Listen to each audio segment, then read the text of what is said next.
Assalamualaikum warahmatullahi wabarakatuh. Saudara-saudara sekalian, dimanapun Anda berada, semoga Anda semua dalam keadaan sehat walafiat, tidak kurang suatu apapun, selalu dalam lindungan Allah Subhanahu wa Ta'ala. Saudara, di video berikut ini adalah video di mana Kiai Haji Imaduddin Usman Al-Bantani berceramah di Banjarnegara, Jawa Tengah. Isinya daging semua ini isinya. Isinya tidak kaleng-kaleng ya, dari daging semua. Jadi menceritakan bagaimana perjuangan pribumi waktu mengusir penjajah Belanda dan juga membandingkan dengan Habib-Habib yang sekarang mengaku-ngaku pejuang kemerdekaan. Itu sebetulnya nol besar, itu bohong besar.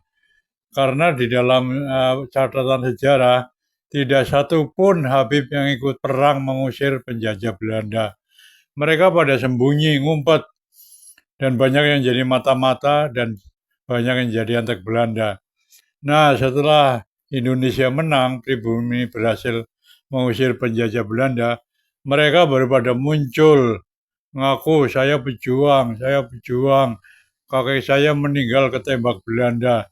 Ini kan bohong semua ini.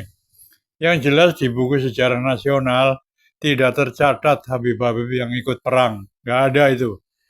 Yang ada pribumi melawan Belanda, walaupun hanya bersenjatakan bambu runcing. Ya, atas izin Allah Subhanahu wa Ta'ala, Indonesia merdeka. Jadi kalau ada Habib-Habib zaman sekarang ngaku-ngaku berjuang, jangan dipercaya. Tanyakan mana buktinya, mana catatannya. Nggak ada itu Habib-Habib perang membela bangsa Indonesia. Yang ada malah jadi antek Belanda, jadi mata-mata Belanda. Ya, itulah kelakuan buruk daripada Habib-Habib imigran Yaman yang ada di Indonesia. Jadi jangan percaya mereka itu pejuang ya, jangan percaya. Untuk itu, ayo kita saksikan bersama video berikut ini. Hati mereka semakin banyak ilmunya kiai, semakin tunduk kayak padi. Semakin berisi dia semakin menunduk. Semakin ada orang menghormati, semakin dia menghormati orang yang menghormatinya. Ini akhlak bangsa kita, bangsa Nusantara. Tapi mereka kalau dihormati ngelunjak, semakin dihormati, semakin yang menghormatinya dimanfaatin, duitnya diroyot, apa tuh istilahnya, diporotin. Kalau ada mukibin kaya, udah habis itu. Punya mobil Alphard diminta, kalau enggak kualat ente. Orang mengkritik mereka, kata Novel Anidrus, orang yang berani mengkritik Habib itu adalah dajjal. Tidak ada itu dalam ajaran.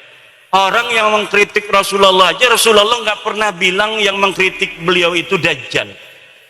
Sahabat beberapa kesempatan diriwayatkan pula itu bermusyawarah dengan Rasul, bertanya, wahai Rasul, apakah pendapatmu ini berdasarkan wahyu, apakah berdasar pendapatmu sendiri?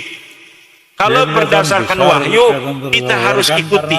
Kalau berdasarkan pendapatmu, bolehkah kami memberikan masukan apa yang seharusnya kita lakukan dalam perang ini? Itu aja Rasulullah. Apalagi manusia biasa. Manusia biasa itu Bapak Ibu, kalamuhu yuraddu wa yuqbalu qauluhu illa sahibah hadal qabri. Kalimatnya, kata-katanya, pendapatnya itu boleh diterima, boleh ditolak, illa sahibah hadal qabri, kecuali baginda Nabi besar Muhammad. Lalu ajaran yang mengatakan orang mengkritik Habib itu adalah dajjal dari mana? Kalau bukan dari ajaran Islam. Mungkin mereka punya ajaran agama lain yang tidak ada dalam ajaran agama kita. Dalam agama kita, inna akramakum indallahi atqakum. Seluruh manusia itu sama. senang Sesungguhnya menfitnah, orang yang paling mulia di antara kalian adalah senang orang yang paling mencaci bertakwa. maki. Kata mereka yang paling mulia adalah kabaib. Walaupun tidak ibadah, walaupun tidak sholat, walaupun tidak alim, mereka tetap mulia. Karena kemuliaan mereka adalah zat. Sedangkan orang alim, kiai, polisi, presiden, itu sifat kemuliaannya. Kalau dia sudah tidak jadi presiden, dia tidak mulia lagi. Kalau kiai gila, katanya tidak mulia lagi. Tapi kalau kabaib, dia gila, tetap dia mulia. Kenapa? Karena di dalam dirinya ada darah Rasulullah. Dulu tuh nggak laku lagi, Beb. Jangan ngomong-ngomong itu lagi. Nanti diketawain orang Banjarnegara. Nanti diketawain orang Purbalingga. Nanti diketawain anak-anak Nusantara. Anak Nusantara hari ini sudah tahu ente bukan turunan Nabi. Kalau ente ngomong dengan ilmu kita terima. Tapi kalau ente ngomong lagi dengan doktrin-doktrin, tidak ada lagi tempat bagimu. Karena bangsa Indonesia hari ini sudah cerdas, sudah cerdas, sudah mempunyai pencerahan bahwa sesungguhnya kemuliaan manusia di mata Allah hanyalah berdasarkan takwa, bukan berdasarkan nasab. Setuju, Bu? Itu betul semua. Siapapun, anak siapapun bisa jadi apapun di negara kita yang tercinta Indonesia. Siapa anak-anak dari kampung ini di atas hutan yang pengen jadi presiden Indonesia, sekolah. Dia harus sekolah di MTS, dia harus punya ijazah aliyah, dia harus kuliah. Nanti lulus kuliah bikin partai politik, nanti calon presiden. Semuanya bisa asal punya partai. Betul? Oke. Ini kemuliaan agama Islam sama ibu-ibu dengan kemuliaan yang diatur oleh Pancasila. Coba Pancasila sila kedua, kemanusiaan yang adil dan beradab. Pancasila. 1. Ketuhanan yang Maha Esa. 2. Kemanusiaan yang adil dan beradab. 3. Persatuan Indonesia. 4. Kerakyatan yang dipimpin oleh hikmah, kebijaksanaan, permusyawaratan, perwakilan. 5. Keadilan sosial bagi seluruh rakyat Indonesia. Selama ini kita dibodoh-bodohin oleh para habib gitu. Yang diem aja HTI itu. Ini yang diem HTI ini. Coba sila kedua, Mbak. Mbak, nggak usah lihat-lihat foto dulu, nanti digedein aja. Sekarang dengerin. Sila kedua, kemanusiaan yang adil. Apa artinya? Kemanusiaan kita ini bagi Indonesia adil. Apa artinya? Semuanya sama bagi Indonesia, bagi Undang-Undang Dasar 45, bagi Pancasila. Tidak ada bedanya di dalam negara Indonesia.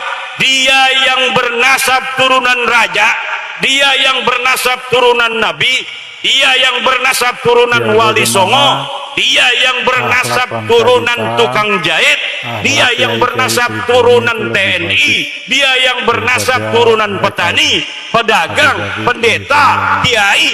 Di depan Indonesia semuanya sama, anak-anak Indonesia.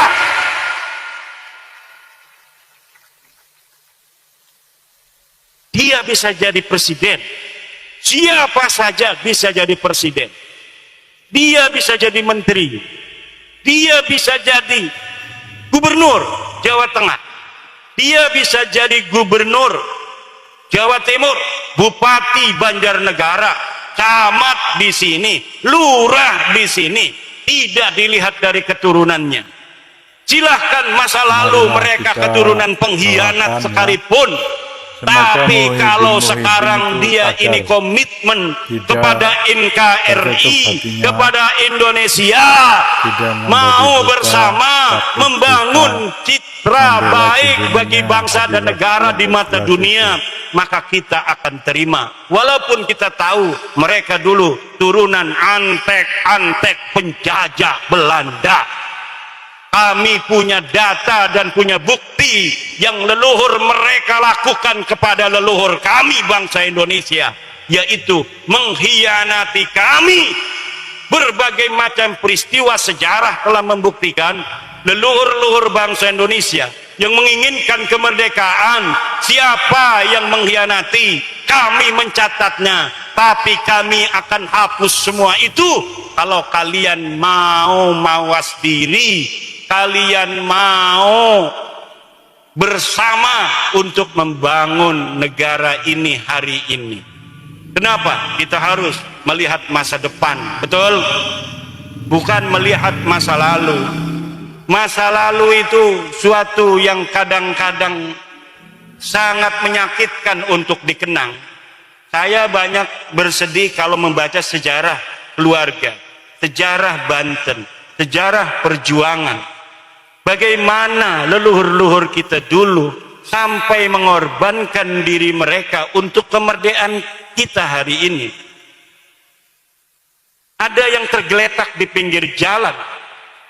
Hari Sabtu 26 Desember 1682. Untuk apa? Untuk leluhur lakukan itu untuk kita hari ini. Tapi banyak yang leluhurnya sebagai antek-antek penjajah kemudian mencatatkan nama mereka sebagai pahlawan. Dipecah belah oleh mereka. Ketika dicari sejarahnya, mereka adalah kaum Balawi. Di mana mereka ketika perang Cilegon 1888? Di mana mereka ketika perang Diponegoro 1825? Di mana mereka ketika perang merebut kemerdekaan? Di mana mereka ketika perang mempertahankan kemerdekaan? Ketika masyarakat Surabaya 10 November 45 mati berkalang tanah, di mana mereka berada? Tidak ada satupun dokumen yang menyatakan Balawi ada di sana. Tidak ada. Tapi kita tidak akan mengungkit-ungkit masa lalu. Kita menatap masa Betulnya depan. kalau kita Hari perhatikan ini ya, dan masa depan. ilmunya Ayo Habib kita itu bersama. tetek. Jangan ngaku turunan Coba Nabi. lihat itu. Jangan merasa paling mulia. Setiap Karena memang ceramah, kamu tidak mulia. hanya itu saja. Tidak ada itu. yang pantas Khurafat. kamu banggakan. Kamu ngaku turunan Nabi, bukan turunan itu Nabi. aja, nggak ada lain. Kamu mengaku orang berilmu, bukan orang berilmu. Wani ngadu. Kamu ngaku sebagai orang soleh, tidak soleh. Banyak yang kemarin ketangkep itu ngebegal motor, betul? Tukang malak-malak kiai, malak-malak orang. Apa yang kamu banggakan? Tidak ada yang pantas kamu banggakan di tanah Indonesia ini. Yang harus kamu lakukan, didik anakmu, suruh mondok kepada kiai-kiai biar pinter. Nanti biar dia yang merubah sejarahmu menjadi sejarah yang baik untuk bangsa dan negeri ini. Amin ya robbal. Itu saja kalau saya. Enggak kayak PWI. Kalau PWI lebih gawat dari saya. PWI itu gawat lebih dari saya. PWI itu luar biasa semangatnya, ini ketuanya nih. Ketua PWI ini semangatnya luar biasa, galak. Kenapa? Dulunya dia akalin melulu, dulunya dibohongin, banyak dibohongin, jadi sekarang muara itu. Makanya kalau saya jangan tolak-tolak orang datang. Saya ini pribadi saya, karena organisasi ini milik banyak orang, itu bohong, jadi pendapat saya itu harus nurut banyak orang. Kalau bagi saya, siapa saja Balawi mau kemana saja persilahkan saja. Kalau ada yang mau masih mau jadi kibin. Kalau kita tidak setuju, ngomong tidak setuju, tapi cukup tidak setuju saja. Tapi di Jawa Timur Jawa Tengah kalau sudah tidak setuju pokoknya ente aing mah karasan geus ieu cenah ieu aing ieu sakit ieu. Nah makanya kita tidak bisa untuk memutuskan organisasi berdasarkan keinginan saya, tidak. Makanya ya walaupun kita tidak setuju karena itu keputusan organisasi otoritas daerahnya masing-masing, silakan saja sepanjang tidak mengganggu kepentingan publik, tidak mengganggu negara, tidak mengganggu agama. Jadi Biar kasih ceramah pelajaran saja. Kiai Haji Madudin Biar Utama mereka sadar. Gandani Kalau di sudah Pondok sadar kan Jawa alhamdulillah. Tengah ini, Tapi jangan isinya sampai tuh daging semua ada nih. hal-hal yang tidak Ilmu diinginkan. semua itu. Kenapa? Karena Jadi yang akan informasi rugi yang adalah penting semua. saudara-saudara kita kibin-kibin Di itu. bidang agama, Kibin di itu bidang siapa sih? politik, di bidang Saudara sejarah, kita. kena semua itu. Understand? Mantap lah pokoknya. Mana ada Understand? Habib yang bisa ceramah seperti ini? Nggak ada Understand? ya. Kibin itu jangan dikira musuh saudara kita. PWI ada untuk mereka. Kalau mereka nggak merasa terjajah loh, orang yang belum dalam kesadaran itu walaupun dijajah nggak merasa dijajah. Dia diperbudak nggak merasa diperbudak. Kita saudaranya yang melihat, yang netesin air mata. Turunan raja, turunan orang terhormat, jadi budak dari orang yang turunannya nggak jelas. Turunan pahlawan-pahlawan Indonesia yang dulunya ahli perang, yang dulunya ahli mempertahankan negara, sekarang dibodohin oleh turunan wayang yang nama leluhurnya tidak ditulis oleh sejarah sama sekali. Leluhur orang Banjarnegara, orang Purbalingga, ini orang-orang besar. Makanya sekarang Presiden Indonesia ini ada darah Purbalingga, ada darah Banyumas, ada darah Banjarnegara. Siapa yang tahu Pak Prabowo? Ada darah sininya, bos. Ini daerah sini jangan gegabah. Laikun li ayyasira roisan fi Indonesia. Layak jadi pemimpin-pemimpin. Dulu orang Solo pernah presiden orang Solo, betul? Pak Harto, Pak Jokowi. Sekarang giliran orang Banyumas, Purbalingga, Banjarnegara yang punya presiden. Alhamdulillah. Ayo, Pak Prabowo itu mari kita kakeknya semua orang doakan. sini. Semoga Namanya Pak Sumitro Kiai Haji Joyo Madudin Hadi Utama Kusumo. Gandani dalam keadaan sehat selalu dan selalu dalam lindungan Allah Subhanahu wa taala, serta hidupnya barokah. Amin amin ya rabbal alamin.